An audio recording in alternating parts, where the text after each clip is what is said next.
Πινελόπη Δέλτα, στα μυστικά του Βάλτου. Ηχογράφηση για το βιβλίο από ήχο. Κεφάλαιο Ιώτα. Ξημέρωσε η 14η Νοεμβρίου. Πρώτος στο πόδι, ζωηρός, ευδιάθετος, ήταν ο Άγρας. Τον είχε αφήσει η Θέρμη και περιφρονώντας την αρρώστια, ετοίμαζε την επίθεση. Σε μια μεγάλη πλάβα, με ένα πλατσί στο χέρι, αμίλητος από υπερηφάνεια και συγκίνηση, περίμενε ο Αποστόλης τον αρχηγό. Ο Γεροπασκάλ δεν είχε επιστρέψει. Οι χωρικοί δεν γνώριζαν τα νεοανοιγμένα μονοπάτια. Μόνος ο οδηγός είχε μείνει αυτός. Και ο αρχηγός του έκαμνε την τιμή να τον πάρει στη δική του πλάβα. Πρώτον, εμπρός. Θα πρόσβαλε πρώτος αυτός την καλύβα Ζερβοχώρη, που ήταν η κεντρική μεγαλύτερη βουλγάρικη καλύβα.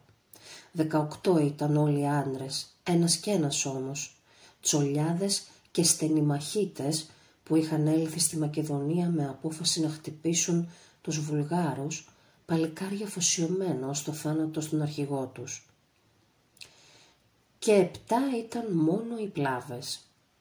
«Τολμηρή επιχείρηση, χωρίς καν ελπίδα να μας φτάσει βοήθεια», είπε ζωηρά ο καπετάν Τελιγάδης, ζώνοντας τη φυσικιοθήκη του και τοποθετώντας αράδα χεροβομβίδες στο βάθος του μονόξυλού του. «Μα πότε μέτρησε ο αρχηγός τον κίνδυνο?» Ο Αντώνης πήδηξε στην πρώτη πλάβα πλάι στον Αποστόλη. Βαστούσε ένα μάνλιχερ και είχε 2 πιστόλια περασμένα στη ζώνη του. «Αμέ, δεν ήρθαμε εδώ να ζήσουμε», είπε χαρούμενα. «Δεν το πες του Στέλιου σαν το πήρε στο σώμα ο αρχηγός?» «Εμείς», είπε, «λογαριάζομαι πως θα πεθάνουμε σήμερα. Και σήμερα, αλήθεια, μπορεί να λιθέψει ο λόγος του». «Δεν βαριέσαι», είπε από τη διπλανή πλάβα ο Χρήστος ο κριτικός. «Αν είναι τσιτήχης μας, θα αποθάνομαι. Αν δεν είναι τσιτήχης μας, βόλη δεν μας πιάνει». Οι άντρες κατάφθαιναν οπλισμένοι, μοιράζονταν στις πλάβες από 2 στις πιο μικρές, από 3 στις μεγαλύτερες. Ο Άγρας έδινε τις τελευταίες οδηγίες στους στρατολογημένους χωρικούς, μαθημένους πια στο τουφέκι, που θα φύλαγαν και θα υπεράσπιζαν την Κούγκα αν γίνονταν επίθεση από κανένα βουλγάρικο σώμα. Τελευταίος πήδηξε στην πλάβα του. «Κι αν φανεί ο καπετάν Γκόνος ή ο καπετάν Κάλας, στείλτε μας τους», πρόσταξε. Οι πλάβες ξεκίνησαν με απόσταση 3 μέτρα μεταξύ τους. Πρώτη πήγαινε του Άγρα με τον Αντώνη και οδηγό τον Αποστόλη. Μιλιά δεν ακούονταν. Σιωπηλά δούλευαν τα πλατσιά στο νερό, προσέχοντας μην πιτσιλήσουν, μη σκοντάψουν σε τίποτα σκληρό, μη σηκώσουν κανένα νεροπούλι που ο κρότος ή το πέταγμα θα τους πρόδιδε. Πλησίασαν τις καλύβες και μπήκαν στα καλάμια. Εμπρός, ανακούρκουδα στην πλώρη, σιγά, μαλακά, χώριζε ο Αποστόλης στα ξερά καλάμια, προσέχοντας μη τα τσακίσει, και αργά, σιωπηλά, προχωρούσε η πλάβα. Καθιστός στη μέση του μονόξυλου, με γνεψίματα οδηγούσε ο Άγρας τις πλάβες που τον ακολουθούσαν. Αμέσως πίσω του ήταν ο καπετάν Τελιγάδης με άλλους 2 άντρες. Με μία πλατιά κίνηση του χεριού, του έγνεψε ο Άγρας να στρίψει από το πλάγι, να χτυπήσει την καλύβα από το πίσω μέρος. Αμέσως χωρίστηκε ο Τελιγάδης και με άλλες 3 πλάβες χώθηκε στα καλάμια για να κυκλώσει την κεντρική καλύβα, ενώ με τις 3 τελευταίες προχώρησε ο Άγρας προς την είσοδό της. Ήταν πια τόσο κοντά που ακούονταν οι κουβέντες των Βουλγάρων και οι Έλληνες έβλεπαν τον καπνό του τσιγάρου που ανέβαινε ίσια στην ήρεμη ατμόσφαιρα. Ο Άγρας έσκυψε στο αυτί του Αποστόλη. «Τι λένε?» ρώτησε. «Μελετούν την αυριανή επίθεση στην καλύβα Κούγκα», αποκρίθηκε επίσης χαμηλόφωνα ο οδηγός. Με το κεφάλι έκανε ο Άγρας «καλά» και κοίταξε κατά την πίσω μεριά της καλύβας. Ο Τελιγάδης δεν φαίνονταν πια. Οι πλάβες είχαν χαθεί μες στα καλάμια. Ο Αποστόλης με ένα νόημα του αρχηγού στάθηκε. Περίμεναν κρατώντας την ανάσα τους. Έξαφνα, μία ομοβροντία από πίσω από το πάτωμα τράνταξε την ατμόσφαιρα. Την ίδια στιγμή άλλη ομοβροντία της αποκρίθηκε από τις πλάβες του Άγρα και η κεντρική βουλγάρικη καλύβα γέμισε κρότους, σύγχυση, τρομάρα και φωνές. «Όλελε Μάικου», ολόλιζαν οι Βούλγαροι. «Εμπρός, εμπρός, πήρε ταχύ, τις χεροβομβίδες στη λιγάδι», απαντούσε φωναχτά ο Άγρας. Με όλη του τη δύναμη έσπροχνε τώρα την πλάβα του μπροστά ο Αποστόλης, πηγαίνοντας το πλατσί του στον πάτο. Μα ήταν αριχά τα νερά, πυκνές οι πλατήφυλλες λαπατιές, το μονόξυλο σκάλωνε σε κάθε βήμα. «Εμπρός, εμπρός», φώναζε ο Άγρας, «τη λιγάδι, τις χειροβοβίδες ρίξε». Τρομαγμένοι, σαστισμένοι, έριχναν και οι Βούλγαροι. Από τα δύο μέρη ξεκούφωνε το τουφεκίδι. Μα οι Έλληνες σημάδευαν, ενώ οι Βούλγαροι, ξαφνιασμένοι, γύρευαν να σκεπαστούν πίσω από το προχωμά τους. Τραβούσαν στο βρόντο, σχεδόν χωρίς να βλέπουν. Σπιθαμοί, κοπιαστικά προχωρούσαν οι πλάβες του Άγρα μες στην πυκνή φυτεία και θυμωμένοι ψώνονταν ολοένα η φωνή του. «Τις μπόμπες, βρε, ρίξτε τις! Τι περιμένετε?» Η φωνή του τυλιγάδι ακούστηκε ήρεμη μες στο ξεκουφαντικό του φεκίδι. «Τις ρίξαμε, δεν έσκασαν», πήδηξε ο Άγρας στα άβαθα νερά και τον ακολούθησαν τα παλικάρια του μαζί και ο Αποστόλης και ρίχθηκαν στην είσοδο της καλύβας. Το μέρος εκείνο ήταν βούρκος πηχτός και γλιστερός, γεμάτος φυτά που μπερδεύονταν στα πόδια. Μα τίποτα δεν σταματούσε τον Άγρα. Πρώτος αυτός προχωρούσε, παλεύοντας με τα εμπόδια του βάλτου. Άδειαζε αδιάκοπα το τουφέκι του, εγκαρδίωνε τους άντρες του. «Εμπρός, εμπρός, παιδιά», φώναζε. «Μας χρειάζεται καλύτερη καλύβα για να κοιμηθούμε απόψε. Πάρτε τους την». Και ο τυλιγάδης φαίνονταν τώρα όλος αίματα γεμάτος, μα αδάμαστος στο πίσω μέρος της καλύβας, με τους άντρες του που του φεκούσαν από μέσα από τις πλάβες. Τόσο κοντά είχαν φτάσει που ο Χρήστος ο Κρητικός προκαλούσε τους Βουλγάρους φωναχτά. «Τέτοιες γυναίκες λαγόκαρδες! Ήντα κρύβεστε πίσω από τα ταμπούρια σας. Προβάλλετε να μετρηθούμε αν είστε άντρες». Οι Βούλγαροι, αναγνωρίζοντας την κριτική του προφορά, του αποκρίνονταν. «Ζωντανό θα σε στείλουμε στο Ζερβοχώρι, να σε γδάρουν οι γυναίκες. Την κεφαλή σας μονάχα θα στείλω εγώ στο χωριό μου, να δουν έτσι οι κοπελιές μας την ασκήμια σας», φώναξε ο Χρήστος, πατώντας μία τελευταία χεροβομβίδα. Μα δεν έσκασε κι αυτή. Οι Βούλγαροι, πολλοί και καλά οπλισμένοι, βλέποντας τις χεροβομβίδες να κυλούν σαν τόπια χωρίς να παίρνουν φωτιά, ανασυντάχθηκαν, έπιασαν θέσεις και έριχναν αδιάκοπα. Και συνάμα από τις πλαγινές καλύβες πύκνουσε το τουφέκι. Από τον Κολοσσέλο 1/4 απόσταση είχαν φτάσει, τους είχαν προλάβει και είχαν έλθει επικουρίες. Χάλαζα έπεφταν τώρα οι σφαίρες από τα σκεπά. Οι άντρες του Άγρα ήταν μέσα στο νερό εκτεθειμένοι, ξέσκεποι. Ένας έπεφτε. Η πάλη ήταν άνηση όσο και άγρια. Μία σφαίρα πήρε το ένα χέρι του Άγρα. Άλλη του τρύπησε το δεξί του ώμο. Με μία ματιά μέτρησε ο αρχηγός τα παλικάρια του. Του έμειναν οι μισοί. Η επιχείρηση είχε αποτύχει. Διέταξε υποχώρηση. «Τους νεκρούς, παιδιά, τίποτα με τους αφήσουμε», φώναξε. Και ψηφώντας τις πληγές του, κάτω από χαλάζες σφαίρες, μαζεύει τους σκοτωμένους και με τους άντρες του σηκώνει στα χέρια και βγάζει μία πλάβα που είχε βουλιάξει, τους πλαγιάζει μέσα και τελευταίος αυτός ακολουθεί γερούς, πληγωμένους και νεκρούς, στραμμένος προς τη βουλγάρικη καλύβα, το όπλο στο γερό του χέρι, αποφασισμένος να αντισταθεί ως το θάνατο. Μα πτωημένοι Βούλγαροι κρύφθηκαν. Πολλοί είχαν πέσει και τόσο είχαν τρομάξει που είχαν σαστήσει με την τόλμη του εχθρού τους που δεν τον καταδίωξαν. Σαν έφτασαν στην Κούγκα, οι Έλληνες μετρήθηκαν. Από τους 18 άντρες του Άγρα, 9 μόνο του έμεναν. Η μέρα εκείνη άφησε βαθιά εντύπωση στους πολεμιστές της Κούγκας. 9 είχαν πέσει, οι μισοί σκοτωμένοι και οι άλλοι βαριά πληγωμένοι. Ο ίδιος ο Άγρας είχε το δεξί του ώμο τρεπημένο πέρα-πέρα και από το αριστερό του χέρι μία σφαίρα του είχε κόψει ένα δάχτυλο. Αδάμαστος όμως αρνήθηκε να πάει να νοσηλευτεί στις κάτω καλύβες.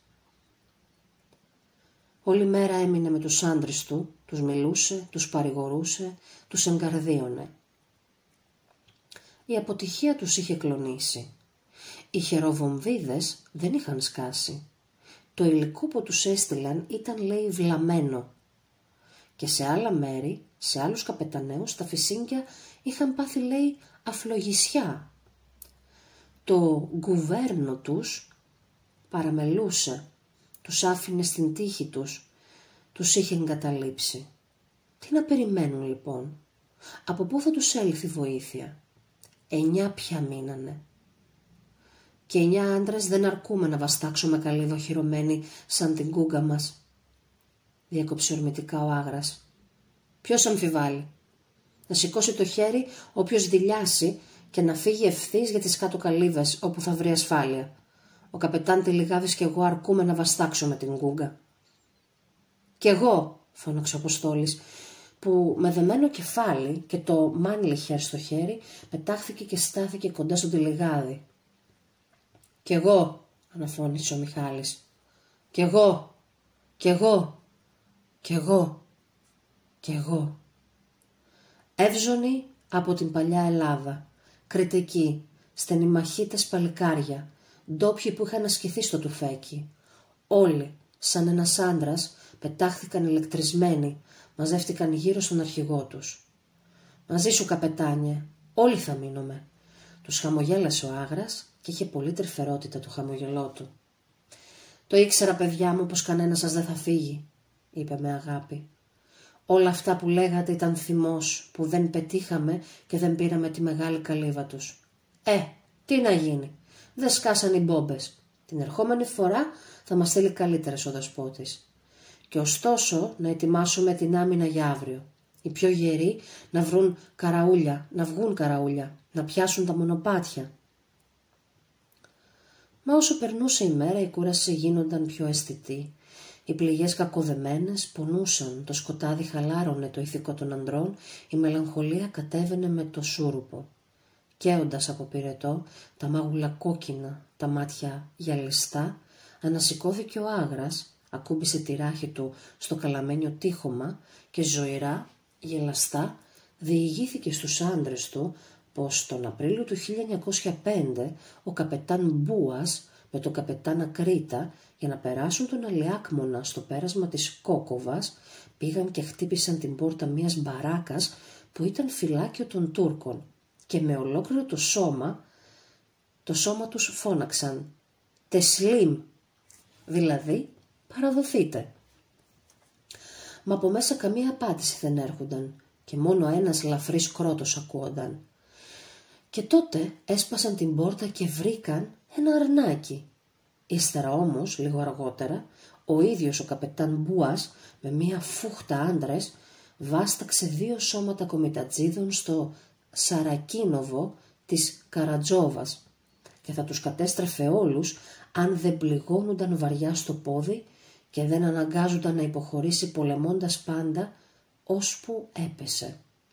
Και τότε, σηκωτό, τον πήγαν στο Βλάδοβο. Μα σακατεύτηκε και γύρισε στην Ελλάδα και δεν μπόρεσε να ξαναβγεί στο κλαρί, παρατήρησε μελαγχολικά ένας από τους άντρες που είχε φάγει και αυτός μια σφαίρα στο πόδι.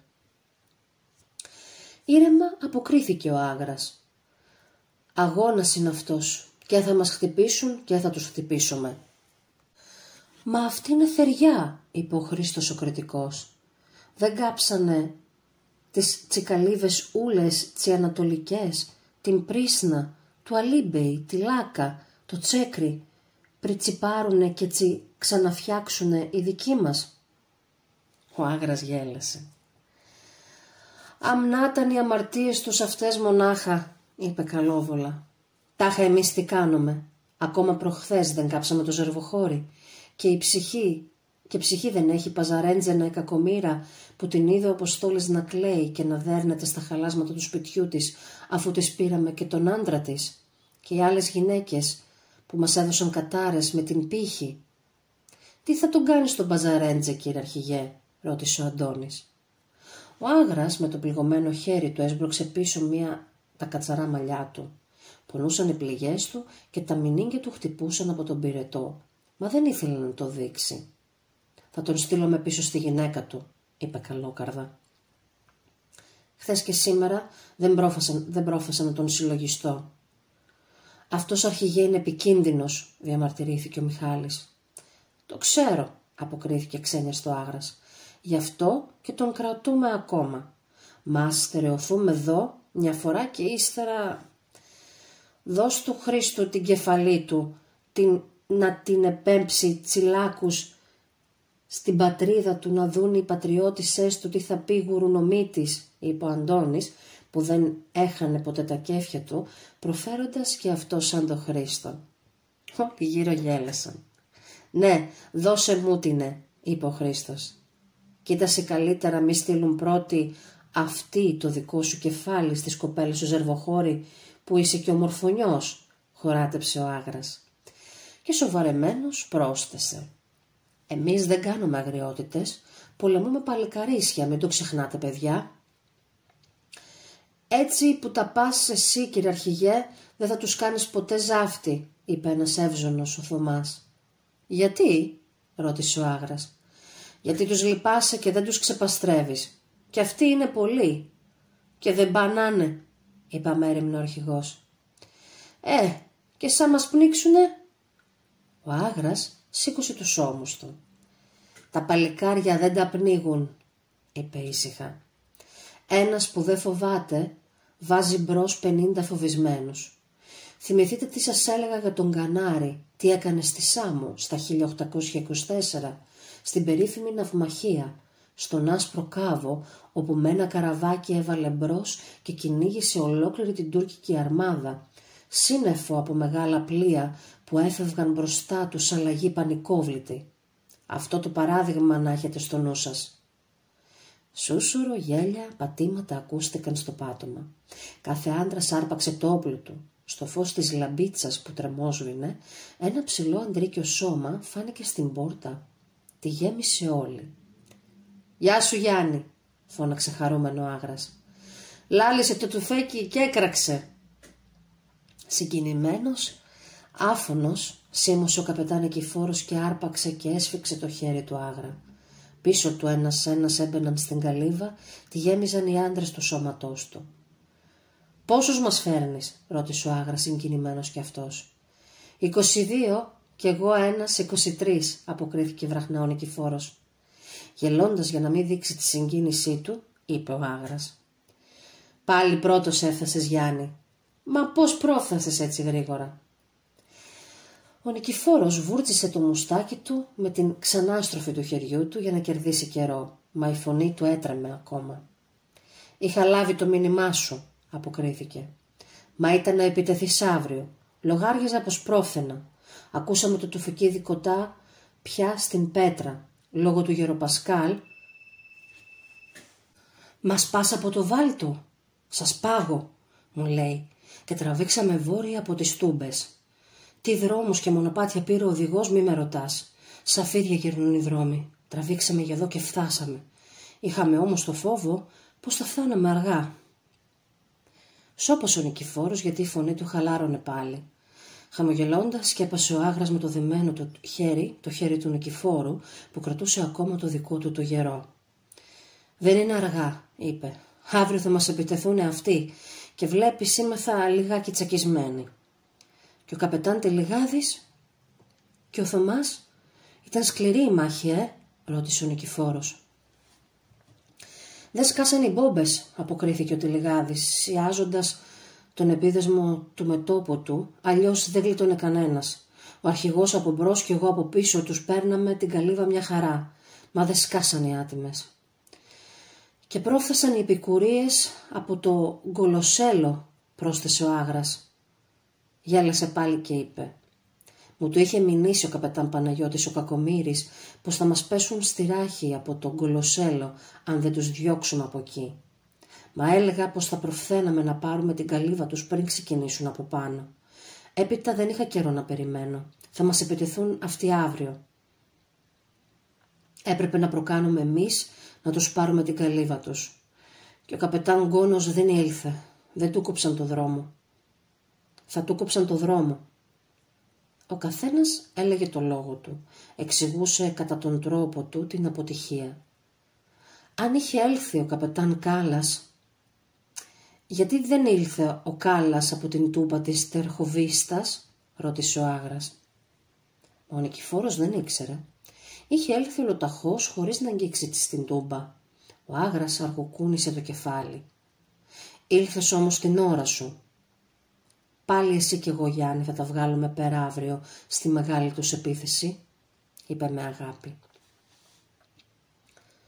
Μα ξημέρωσε η αυριανή, ανέβηκε ψηλά ο ήλιος, ήλθε το μεσημέρι και ο εχθρός δεν φάνηκε. Νύχτωσε, σκοτίνιασε ο βάλτος, βίγλες μπήκαν παντού, μα κανένας βούλγαρος δεν πλησίασε. Η τολμηρή επιχείρηση του Άγρα και αποτυχημένη ακόμα τους είχε τρομοκρατήσει. Μια περιπολία που βγήκε με το Γεροπασκάλ και πλησίασε ως κάτω από τις καλύβες τους έφερε την πληροφορία πως είχαν χάσει και κόσμο πολύ και το ηθικό τους οι Βούλγαροι. Για λίγες μέρες τουλάχιστον θα έμεναν ήσυχοι. Τότε έπεισε ο Νικηφόρος τον Άγρα να κατέβει με τους άλλους πληγωμένους στις κάτω καλύβες να νοσηλευθούν από γιατρό. Άφησε ο Νικηφόρος τον καπετάν Παντελή με ολόκληρο σχεδόν το σώμα του, με τον Νίκο, έναν από τους υπαρχηγούς του Άγρα, και με όσους άντρες έμειναν γεροί να προστατεύσουν την Κούγκα και τις διάμεσες καλύβες. Και εκείνος με τον Άγρα κατέβηκε στην καλύβα του Βαγγέλη, όπου νοσηλεύονταν ήδη οι πρώτοι φθασμένοι βαριά πληγωμένοι. Ήταν κουρασμένος ο Άγρας και πιασμένος από την ακινησία της πλάβας. Το δέχθηκαν οι άντρες με συγκίνηση. Μες στην καλύβα 4 χωρικοί ζεσταίνονταν γύρω στη φωτιά. Δεν σηκώθηκαν σαν μπήκε ο Άγρας, ούτε χαιρέτησαν. Με απορία είδε ο Άγρας πως ήταν δεμένα τα χέρια τους. Αναγνώρισε τους χωρικούς που είχε συλλάβει στο ζερβοχώρι. «Γιατί τους έχετε δεμένα τα χέρια?» ρώτησε θυμωμένος.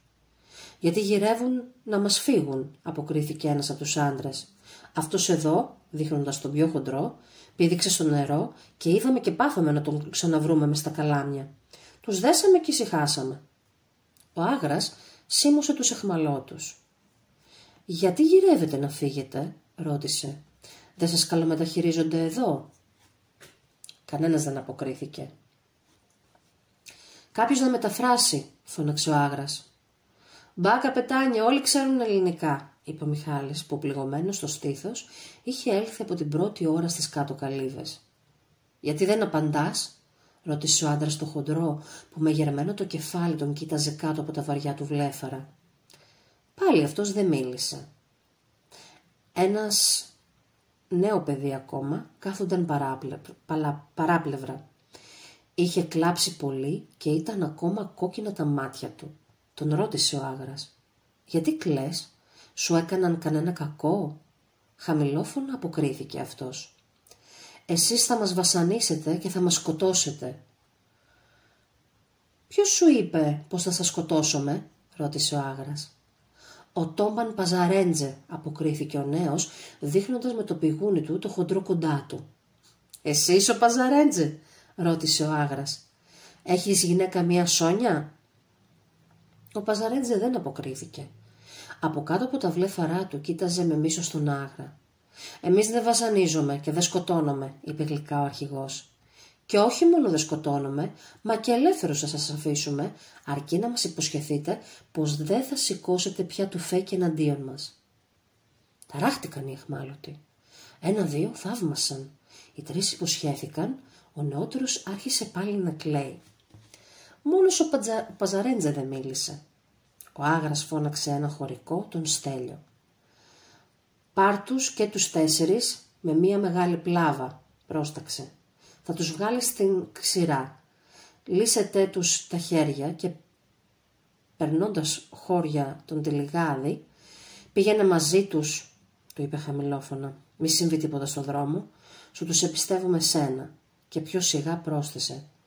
«Δέσε τους τα μάτια, πέρασε τους από τον κρυφό δρόμο του καπετάν Παναγιώτη και βγάλ τους στην Γιάντσιστα. Είσαι υπεύθυνος εσύ αν πάθουν τίποτα». Στάθηκε όρθιος πλάι στον Νικηφόρο και περίμενε να μπουν οι άντρες στην πλάβα. Και σαν είδε όλους τους αιχμαλώτους στις βάρκες, είπε του Παζαρέντζε: «Πες της Σόνιας πως εμείς οι Έλληνες τη στέλνουμε πίσω τον άντρα της, να μην το ξεχάσει αν πέσουν δικοί μας στα χέρια της». Και πρόσταξε να τους δέσουν τα μάτια. Σιωπηλά κοίταζε τις βάρκες που έφευγαν. Τον πλησίασαν 1-2 άντρες του. Ήταν συγκινημένοι. «Κάνε, λέει, το καλό και ρίξ' το στο γυαλό», είπε ο Μιχάλης. «Ξεχνάς όμως, καπετάνια, πως έχεις να κάνεις με αρκούδες που θα σε σχίσουν», πρόσθεσε ο άλλος. Συλλογισμένος είπε ο Άγρας: «Ο νέος που έκλαιγε δεν θα μας ξαναχτυπήσει. Αν κερδίσαμε μία ψυχή, λίγο το έχεις. Και ο Παζαρέντζε? Αυτός λέω κι εγώ πως είναι διάβολος. Γιατί τον άφησες να φύγει?» Ο Άγρας σήκωσε τους ώμους. «Έτσι», είπε. Γέλασε και πρόσθεσε: «Ας πάει στα χαμένα μια συγχώρεση». Μπήκε στην καλύβα. «Πού είναι ο γιατρός?» ρώτησε. «Πονεί το άτιμο το χέρι μου». Ήταν εκεί εγκατεστημένος κι όλα ο γιατρός. Ήταν εμπειρικός, φερμένος από τα νότια ελληνικά χωριά του Βάλτου, γεμάτος καλή θέληση, αλλά με πρωτογενές ιατρικές γνώσεις. Μπήκε στην καλύβα, έγδυσε τον Άγρα και εξέτασε τον ώμο και το χέρι του. Μία σφαίρα του είχε πάρει ένα δάχτυλο του αριστερού χεριού και άλλη είχε περάσει το δεξί του ώμο και είχε βγει από τη ράχη. Αυτή ήταν η σοβαρότερη πληγή και ο κομπογιανίτης γιατρός άρχισε να του περνά φυτίλια μες στην πληγή χωρίς να αφήσει και το τσιγάρο που κάπνιζε. «Πες του να το πετάξει και να καθαρίσει πρώτα τα χέρια του», είπε αγανακτισμένος ο Νικηφόρος χαμηλόφωνα. Μα αυτός χαμογέλασε. «Δεν βαριέσαι», το αποκρίθηκε αδιάφορα. «Εμείς είμαστε αντάρτες και ο καπνός δεν πείραξε ποτέ κανέναν». Και άφησε το γιατρό να τον γιατροπορέψει όπως ήξερε.